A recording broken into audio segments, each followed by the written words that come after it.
আসসালামু আলাইকুম। আমি হোমমেকার মুন্না ব্লগসের মুন্নি আজও হাজির হয়ে গেলাম নতুন আরেকটা ভিডিও নিয়ে। আশা করছি কাছে দূরের দেশ বিদেশ যেখান থেকেই আমার এই ভিডিও দেখছেন বা দেখবেন সবাই ভালো আছেন। আমি আলহামদুলিল্লাহ ভালো আছি। আজকের ভিডিওর শুরুতে দেখাচ্ছি আমি পাবদা মাছ দিয়ে আলু দিয়ে রান্না করব। তো সেই রান্নাটাও শেয়ার করছি, সাথে আছে কিভাবে আমি ছানার মিষ্টি বানিয়েছি সেই রেসিপিটাও খুব সহজভাবে আমি দেখিয়েছি। আশা করছি আপনারা শেষ পর্যন্ত আমার সঙ্গে থাকবেন আর একটা লাইক দিয়ে অবশ্যই উপকৃত করবেন। তো গত ভিডিওতে বলেছিলাম যে অনেকে আমার ভিডিও পুরোপুরি দেখেন না। আসলে আমি সবাইকে বলছি না, যারা দেখেন তো তারা দেখেন, আর যারা দেখেন না আমি তাদেরকেই বলছিলাম। তো যাই হোক, মনে কষ্ট নেবেন না। তারপরও যারা একটু হলেও দেখেন আমি তাদের কাছেও কৃতজ্ঞ যে আমার ভিডিওটা তো অন্তত আপনাদের চোখে পড়ে, এই আর কি। তো এই পাবদা মাছগুলো আমি সরষের তেলে ভেজে নিয়েছি। প্রথমে লবণ আর হলুদ মেখে নিয়েছিলাম, তো একটু মুচমুচে করে ভেজে নিচ্ছি। এই পাবদা মাছগুলো খুবই ছোট, অনেকদিন আগের ভিডিওতে দেখেছিলেন আমি কেটেছিলাম এবং রান্নাও করেছিলাম। তো সেই মাছগুলোরই কিছু অংশ থেকে গিয়েছিল। আর এই পাবদা মাছটা আমার ছেলে মেয়ে দুজনেই খায়, কিন্তু অন্য কোনো মাছ খেতে চায় না আমার ছেলে। যেমন ওর কিছু মাছ আছে, খুব কম সংখ্যক মাছ আছে সে খায়, যেমন এই পাবদা মাছটা খায়, এভাবে ভেজে রান্না করলে। ইলিশ মাছ খায়, আর অন্য মাছ তেমন এটা খায় না।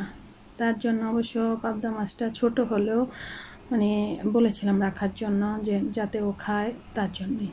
তো আজও রান্না করে নিচ্ছি আর আলু দিয়ে রান্না করব। তো মাছটাও ভেজে নিচ্ছি আর আলুগুলোও কিন্তু আমি ওই তেলের মধ্যেই ভেজে নেব।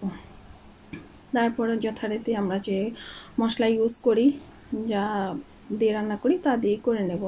তো আমি অবশ্য সব তরকারিতে আদা পেস্ট খাই না, যেমন মাছের তরকারিতে আমি আদা পেস্ট দিই নেই। বিশেষ করে আমি আদা পেস্ট মাংস রান্নার কাজেই ব্যবহার করি। মাছের তরকারি বা শুটকি এসবে আমি আদাটা অ্যাভয়েড করি, মানে আমার কাছে ভালো লাগে না, এই আর কি। তো আমি তরকারিটা রান্না করে নেব। রসুন পেস্ট, তারপর হচ্ছে গিয়ে লবণ, হলুদ, মরিচ, জিরা, ধনিয়ার গুঁড়া দিয়ে তরকারিটা রান্না করে নেব। তবে জিরা মনে হয় সব তরকারিতে আমি খাই, রসুনও আমাদের সব তরকারিতেই রসুন থাকে। তো এই তো পেঁয়াজটাকে ভেজে নিচ্ছি, তারপরে ভাজা হয়ে গেলে সব মশলাই আস্তে আস্তে দিয়ে দেব। তো আশা করছি আপনারা এখন পর্যন্ত আমার সঙ্গে আছেন। তা আবারও স্মরণ করিয়ে দিচ্ছি, যদি লাইকটা না দিয়ে থাকেন প্লিজ এখন লাইকটা দিয়ে দেন। আর একটা লাইক কিন্তু শেয়ারের কাজ করে।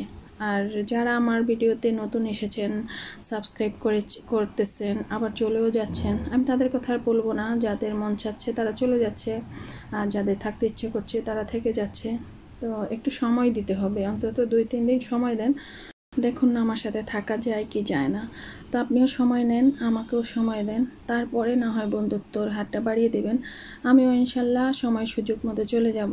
তো আপনারা ভিডিওর নিচে কমেন্টস না করে যে বন্ধু হয়েছি এই সেই এসব কিছু না, আমার পরিবারে আসেন এইসব কিছু না বলে কমিউনিটিতে লিখে দিতে পারেন যে বন্ধু হয়েছি বা কিছু, তখন আমি খুঁজে খুঁজে নিতে একটু সহজ হবে। কারণ ভিডিওর নিচে থাকলে অনেক সময় দেখা গেছে অনেক কমেন্টস হয়ে যায়, আর কমেন্টসের ভিড়ে আপনার কমেন্টটাও কিন্তু হারিয়ে যায়। তার জন্য অবশ্য সঠিক সময়ে যাওয়া হয় না। তবে আমি চেষ্টা করব, যারা আমার অন্তত 2 দিন আমার ভিডিও দেখবেন বা 2-3টা ভিডিও দেখেছেন, তাদের সংসারে আমি অবশ্যই চলে যাব। আর যারা হুটহাট আসেন আবার চলে যান, সমস্যা নেই, আমার ভালো লাগে না। আর তাদের ইচ্ছে মতেই কিন্তু তারা চলে যাচ্ছেন, আর এইসব আগাছা না থাকাই ভালো। যেমন এই দেখি সকালবেলা দেখি এই 2-3টা মানে সাবস্ক্রাইব হচ্ছে, বাসা হচ্ছে, আর আবার হয়তো 2-3 ঘন্টা পরে দেখি আবার 3 আর নাই। কেন থাকেন না, ঠিক কেন কেটে যাচ্ছে সেটাও আমি জানি না, তবে সেটা নিয়ে আমার মাথা ব্যথাও নেই, সমস্যা নেই। তবে আমার ভিউজের প্রয়োজন, আপনারা যদি ভালোবেসে দেখেন এবং ওয়াচ টাইমটা দেন, সেটাই আমার কাজে লাগবে। আর 2-3টা ভিডিও দেখবেন তারপরে সাবস্ক্রাইব করে আর ভিডিও দেখবেন না, এই ধরনের বন্ধুরও কিন্তু আমার প্রয়োজন নেই। যারা সবসময় আমার সাথে থাকতে পারবেন তারাই আশা করব আমাকে বা আমার চ্যানেলটাকে সাবস্ক্রাইব করে নেবেন। আর যারা থাকতে পারবেন না, শুধু সাবস্ক্রাইবের জন্য সাবস্ক্রাইব করবেন, তার জন্য কোনো প্রয়োজন নেই আপনাদের মতো এমন বন্ধুত্বের।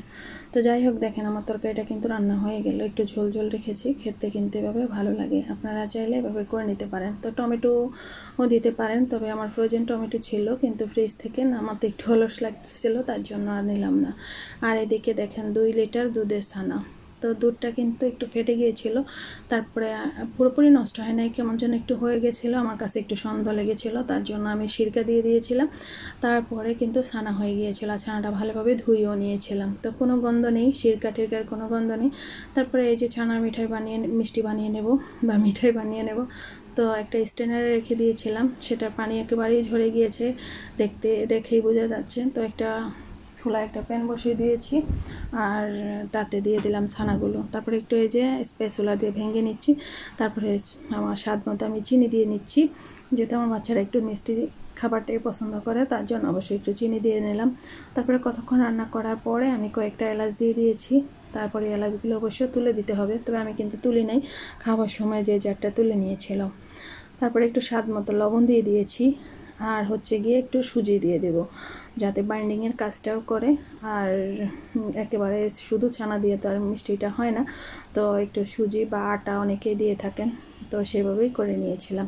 তো এভাবে খুব সহজভাবে কিন্তু আমি এই যে ছানার মিষ্টিটা করে নিয়েছি, আর খেতে কিন্তু খুব মজা হয়েছিল, আর সবাই তো খুব মজা করে খেয়েছিল। আর দোকান থেকে তো আমরাও কিনে খেয়ে থাকি 600 টাকা কিলো, তো সেই হিসেবে কিন্তু আমি প্রায় 300 টাকার মিষ্টি বানিয়ে ফেলেছিলাম। একেবারে হয়তো দুধটা ফেলেই দিতাম, কারণ যদি আরেকটু নষ্ট হয়ে যেত হয়তো বা ফেলে দিতাম, কিন্তু মোটামুটি যখন নষ্ট হয়েছিল, মানে আমি রাতের বেলা জাল করেছিলাম, এই দুধটা আম্মা বাড়ি থেকে দিয়েছিল, রাতের বেলা জাল করেছিলাম, কিন্তু সকালবেলা একটু দেরি করে মনে পড়েছিল যে আমার দুধ জাল করতে হবে, তো তার জন্যে কিন্তু একটু কেমন যেন হয়ে গিয়েছিল, আর সেটাকে আমি এই যে কাজে লাগিয়ে ফেললাম। তো ফেলে দিলাম না, আর সেটা খাওয়া হয়ে গেল, আর খেতে তো ভালোই লেগেছিল। আর দোকান থেকে তো আমরা খেয়ে থাকি, সেটা কেমন ঘি আসার বিষয় সেটা সম্পর্কে আমরা জানি না, কিন্তু এটা সম্পর্কে তো জানি, কিন্তু কোনো গন্ধও ছিল না। আপনারা চাইলে এভাবে করে নিতে পারেন। আর এই মিষ্টিটা তো প্রথম খেয়েছিল, মানে একটু ঠান্ডা হওয়ার পর যখন সেট হয়ে গিয়েছিল কেটে দিয়েছিলাম, ওরা রাতের বেলা একটু খেয়েছিল, পরের দিন সকালবেলা আবার সেটা খেয়েছিলাম। আর কিসের সাথে খেয়েছিলাম, সাথেই থাকুন, দেখতে থাকুন, আশা করছি শেষ পর্যন্ত আমার সাথেই থাকবেন। তো এই যে দেখেন কীভাবে আমি চেপে চেপে প্লেটের মধ্যে সেট করে নিচ্ছি। তো এইভাবে করে নিলে পরে কাটতেও সুবিধা হয়, একটু ঠান্ডা হয়ে গেলে সুন্দর সেটও হয়ে যায়। তো আপনারা চাইলে হাত দিয়েও চেপে চেপে নিতে পারেন। তো পরে অবশ্য আমি সাইডগুলোকে হাত দিয়ে একটু হালকা চেপে চেপে নিয়েছিলাম, হাতটা ধুয়ে। তো হয়ে গেল আমার ছানার মিষ্টি, প্রায় হাফ কিলো হয়েছিল, তা হাফ কিলোর দাম তো 300 টাকা, তো 300 টাকা সেভ হয়ে গেল, দোকান থেকে আর কিনে খেতে হলো না। তো এই তো কেটে নিচ্ছি, ওরা খাবে বলেছিল, তার জন্য ওদেরকে আবার একটু দিয়ে দিলাম, আর বাকিটা ওই যে বললাম সকালবেলা খেয়ে নেব ইনশাল্লাহ। তো সকালবেলা তো পরোটা বানিয়েছিলাম, আর পরোটাগুলো এত সুন্দর হয়েছিল কি আর বলবো, খেতে খুবই টেস্টি হয়েছিল। ইদানিং তো পরোটার প্রেমে পড়ে যাচ্ছি, কিন্তু এই যে স্বাস্থ্যের কথা চিন্তা করে, আর মেয়ে তো শরীর অসুস্থ, তার জন্য অবশ্য মানে হুটহাট কিছু মন চাইলেও এখন আর করে তৈরি করতে পারি না, কারণ আমরা মানে না দিতে চাইলেও তার পছন্দনীয় খাবারগুলো কিন্তু সে খেয়ে নেয়। আর আমার বাচ্চারা বিশেষত বাইরে তেমন কিছু খায় না, যেমন মেয়ে খায়, যেমন ফুচকাটা মেয়ে খুব পছন্দ করে খেত, কিন্তু তারপরে তো দেখতে পেলেন অনেক অসুস্থ হয়ে গিয়েছে। তো এখন মাশাল্লাহ আলহামদুলিল্লাহ মোটামুটি আগের চাইতে অনেকটাই ভালো আছে, এখন খাবার টাবারটা একটু খেতে পারে, বমি টমি নেই, আর ওর চোখের রং টং সব কিছু ঠিক হয়ে গিয়েছে। আর হয়তো বা কয়েকদিন পরে আবারও ডাক্তার দেখাবো, তাহলে রিপোর্ট আসলে তখন বলতে পারবো কতটুকু কি হলো। আর এই যে দেখেন পরের দিন আমি ফ্রিজ থেকে নামিয়ে নিয়েছিলাম, আর সেগুলো দেখতে কেমন হলো। আর পরোটা বানিয়ে নিয়েছি। তো ওরা বলতে মাইনের বাবা পরোটা দিয়ে মিষ্টি দিয়ে খেয়েছিল, আমি তো আম দিয়ে খেয়েছিলাম, মেয়ে অবশ্য আমই খেয়েছিল। আর মেয়ে অবশ্য রুটি বা পরোটা কোনোটাই তত একটা পছন্দ করে না, তো ও অন্য কিছু খেয়েছিল, আর আমরা তো আম দিয়ে কেউ খেয়েছি আর কেউ মিষ্টি দিয়ে। তো আজকের ভিডিওটা এই পর্যন্তই। সব ভালো থাকবেন, সুস্থ থাকবেন, নিরাপদে থাকবেন, আমাদের জন্য দোয়া করবেন। আল্লাহ হাফেজ, আসসালামু আলাইকুম।